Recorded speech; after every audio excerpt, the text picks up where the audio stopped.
Are you a neurodivergent parent in business? That's a lot, just in and of itself. Now let's add an injury. So let's say you got hurt, you need to go to the hospital. You're at the hospital and they say, okay, tell me what's going on. And you can tell them what happened, but then they start asking you what you feel in your body. Only you think in pictures, you think visually. So then you're going inside your body and trying to come up with how to say the words of what you are feeling. And because that's hard to do, they don't take you seriously until they get some sort of imaging or ultrasound or x-ray or MRI or something like that. And then they send you to whatever therapy that you need. And what do they all say? What are you feeling? Tell me what you're feeling in your body. And you really seriously have to think about that because you think in these vivid images. And when you are thinking inside your body and you don't have vast knowledge of all of the different body parts, all of the different parts of the organs and parts of the ligaments and whatever it is, you're trying to explain what you feel, and that's really hard. And so you can say, hang on, give me a minute. I'm trying to explain, or I'm trying to come up with the words to be able to describe it to you.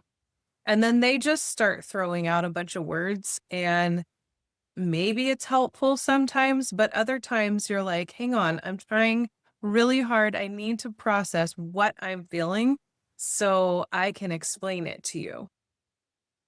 Let's say that the injury has to do with something and you have to go to, say, a PT and you have to do movement. And they're having you do these movements and they're asking you how you feel as you're doing the movements. So now you're concentrating on moving and you're concentrating on how you feel and you're concentrating on how can you explain how you feel.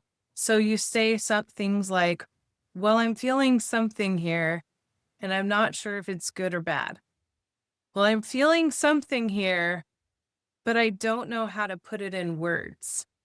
And so they just keep going on with whatever they're doing, whatever exercises they're doing. And the next thing you know, you're re-injured or you are hurting worse leaving than coming in the door. And you get this overall feeling that you're not being taken seriously because it is hard for you to communicate what is going on inside your body. Infuriating, right? Yes, that can be a hard one. And so learning to come up with words like, I am a visual thinker. I am trying to figure out how to put the picture that I have in my body out of my mouth. Or you could maybe ask for suggestions. Can you give me like a multiple choice of what are common things so I can tell you what it sounds like I'm feeling? And other things that can really help you with not feeling well and needing to communicate with doctors or therapists or whoever you're working to communicate with is saying, hey, it is really hard for me to explain what I'm feeling in my body. I need you to know that I need you to take me seriously. That can be helpful just to express, hey, I'm telling you, I am feeling something right now. It doesn't feel good and I need help. Asking someone to come with you to advocate for you can be very powerful, very helpful. Asking to record the doctor's appointment or record the session can be helpful to you. Whatever you need to do so you can take the information and process it and get back to them, or even if it's not like you're bleeding out or you've lost your function of your limbs, right? If you can take the time before going to the doctor or the hospital to process what you're thinking, feeling, what's been going on, and write it all down before you get there, that can also be very helpful for you. Now, the matter is, you are neurodivergent.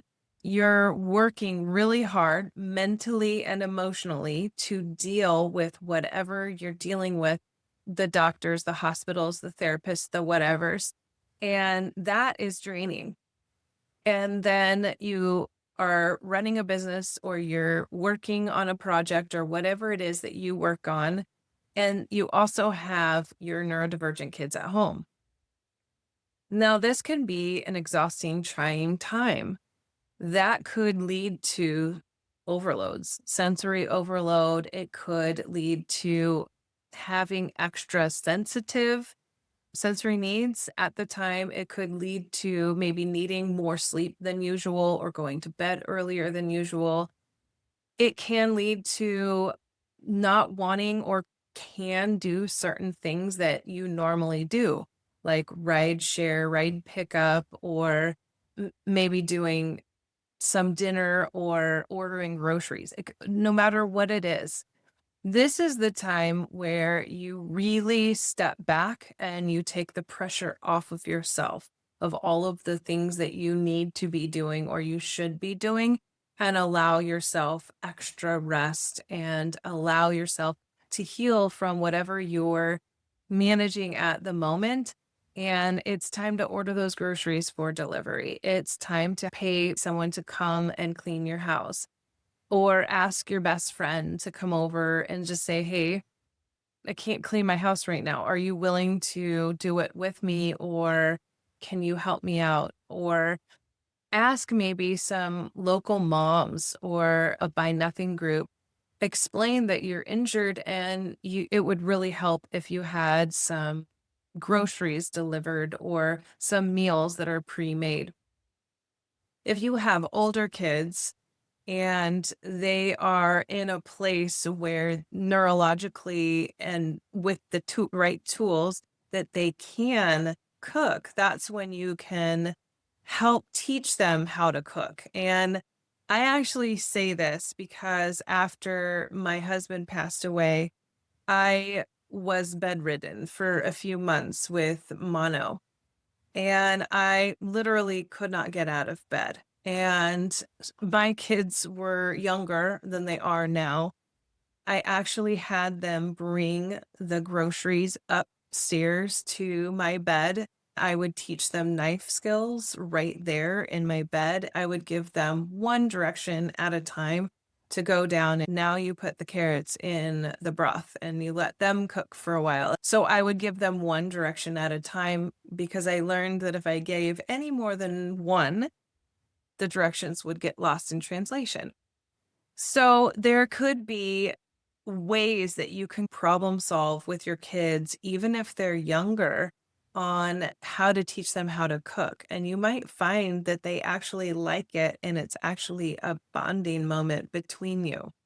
It could be that you have older kids that already know how to cook, but they usually don't.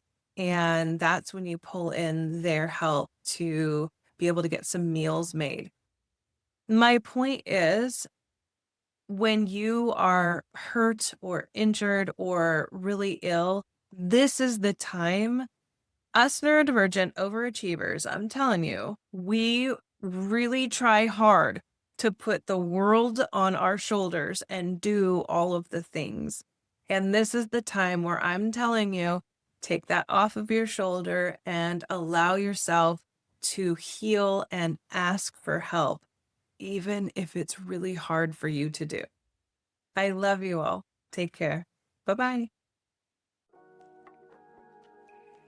Hey, friends. Thank you so much for joining me today. If you got an aha moment, I would absolutely love to hear from you. Please like, subscribe, comment, and share.